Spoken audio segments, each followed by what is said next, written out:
This is Dr. Stephen Jones. We're going to be talking about Chapter 4, Regression Models.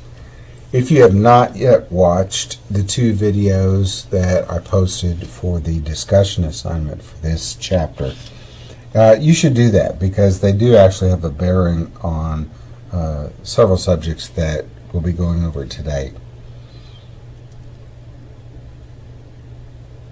They do have a little bit of humor in them too, and that always helps. But they do have a bearing on that concept of regression, because many people look at regression as causation. And causation is not necessarily what we should really be looking at. I think a good way to look at it is how things explain something else, not how necessarily something causes something else. So take a look at those two videos. I think you'll enjoy them. But not just yet. So, regression analysis is just a tool. It's not the decision itself. It's just a tool like any other of the decision tools that we're studying this semester. It's just a tool to help us predict or to explain or to delve into relationships between two or more variables out there. And so you can do that with simple linear regression models where one thing is explaining something else, or one variable is dependent upon another variable, or you can use multiple regression models that will have more than just one independent variable looking at it. You'll have multiple factors that have a bearing on the dependent variable. So we can have independent variables that independently or separately explain the dependent variable, and we can also have them working together in a team. So the dependent variable or response variable is what's being explained, and the predictor variable, independent variable, is what's doing the explaining. Now sometimes we'll use a scatter diagram to take a look at how two variables move together, to see if, just from a visual standpoint, if something happens to look like they move together. Now if you look at what we have in this table, you have AAA Construction looking at the relationship between their annual sales and the annual payroll for the area that they're located in. So they believe that in $100,000 increments here, they believe that their sales are being impacted by the local payroll. And that could be true, that as more and more people make more and more money, they have more and more money to be able to hire AAA Construction that renovates whole homes. They have more money to be able to ask them or contract with them to renovate homes. And that is true. On the other hand, think of a possible relationship the other way, where AAA Construction, as it does more business, it generates more payroll as well, so it would influence the payroll up.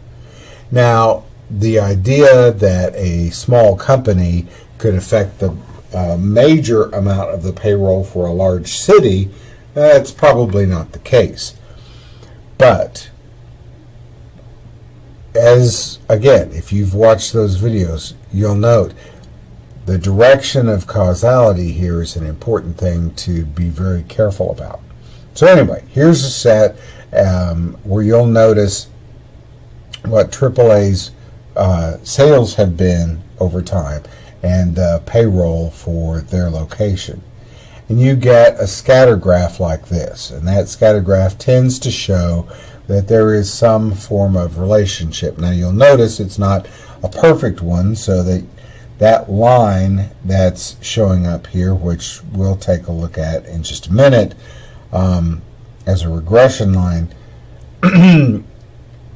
is not perfect because two of the variables land on the line, and four of the points here observations do not land on the line at all. But they're close. It's not like there's no relationship. And we'll see some no relationship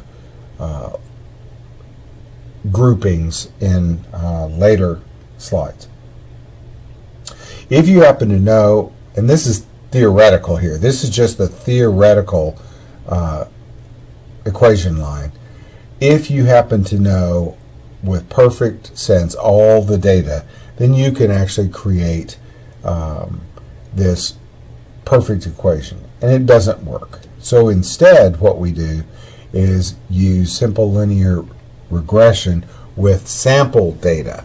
And so we estimate what that original line is by grabbing pieces of data and doing the best we can to fit it together to help us to understand these relationships, where you have y hat, which is the predicted value of y, b sub 0, estimate of the beta sub 0 based on sample results, b sub 1, excuse me, b sub 1, which is the slope for x, so that we can use the observations of x, which are the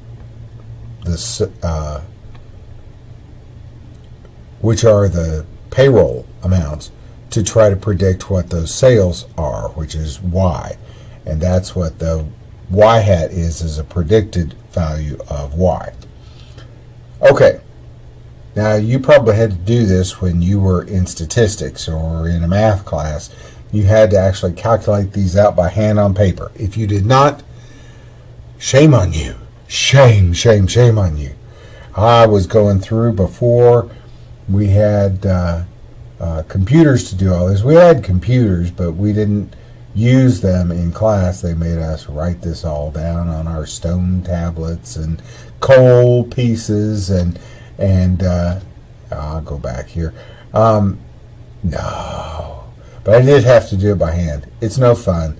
I like using computers, not even calculators anymore. I like using a computer to do this. It does it faster. It does it more accurately than I can. But this gives you an idea of where that regression line is coming from. And so we come down, after you do all the calculations here, we come down here with the estimation equation, where sales equal an intercept of 2. We start off with 2 in our equation, and 1.25, whatever the observation is, of hundreds of millions in terms of payroll out there. And so in this case, if we had a payroll of $600 million that was expected next year, we would expect almost $1 million worth of sales for the company. So if this relationship holds, and it could be a strong relationship, if this relationship holds, then we would be estimating what potentially our own payroll would be, what our inventory would need to be, budgeting for electricity, etc. Now the fit of that is how well the model actually predicts or estimates or describes reality, okay? And if it's not a very good fit, then what you would find here is that the errors would start to cancel out the effectiveness of the equation. So when there is smaller and smaller error, then you have a closer and closer fit and a better explanatory job being done by the equation to try to help us to predict whatever the dependent variable is going to be in any situation. And if we were looking at this, the proportion of the variability in y explained by the regression equation, we have the coefficient of determination, which is r squared, And in this case, that number being generated essentially says that about 69% of what happens in the variation in sales is explained by variation in the local payroll. The correlation coefficient is an expression of the strength of the linear relationship. And if you look at scatter plots again, remember the scatter plot that we looked at just a couple of minutes ago, you look at scatter plots, you can see how that relationship, which is on a scale of a -1 to a +1, with a 0 being no relationship whatsoever. If you take a look at that, you'll notice that this scatter plot here is a perfect correlation, exactly what we would have predicted. There's no error, and the same thing is true here. As one variable goes up, the other goes down. In a positive, as one goes up, the other one goes up. In a pretty positive correlation here, you see a relationship. You can see that linear relationship there with some level of error, but that's the way life is. Life is not like this or like this. It's more like this or like this, that there's no relationship of anything going on. So if you've got no correlation, that's the kind of thing that you're going to see. But if there's a close grouping and it's directional, then you have a much better chance of being able to say that one thing helps to explain variations of one to the other. So with a regression model, you have to assume several things here. There are several things that are very important, or else the regression model is just not useful to you. Errors are independent. In other words, one error is not causing another error, is not causing another error. If it snowballs, or if the errors themselves get bigger and bigger as the numbers get bigger and bigger, then there are potential problems out there. Errors together have a normal distribution, so being above or below the regression line is relatively random. They have a mean of 0, so that they're relatively evenly distributed above and below the line, and there's a constant variance. Now that's harder to prove out there, but essentially again, that errors are not impacting on other errors to cause them to go further and further askew. And so if you take a look here, you'll notice they just look random out there. However, if you look at this scatter plot, while they seem to have 0 as a mean, that there's a lot below and above, you'll notice that it's fanning out. And so the variance is not staying all close to the mean. As the numbers get larger, you're having a bigger and bigger variance. And so that's causing you a problem. And for a regression line, it would reduce the effectiveness of that relationship. Or you may have something that's not a linear relationship. And a nonlinear relationship is still a relationship. If you look at this, this is actually a pretty good description. It's just that it's not going to be in a line. You're going to have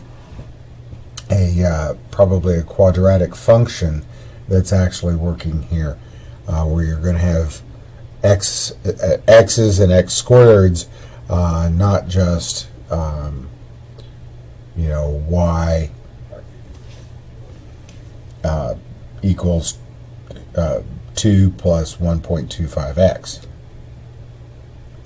So if we're going to estimate our variance out here, we're going to do it with an equation like this. And we, again, don't have to calculate this out for ourselves. But what's important here for the mean squared error is that as we reduce that error we get a better equation. And so if the relationship, you can't change the numbers are what they are. But as you look for better relationships to help explain things, then that's what you should be looking for. Not asking why the data doesn't fit, but why my explanation doesn't fit what the data says, and I should look for other relationships out there. We'll finish this up in part 2.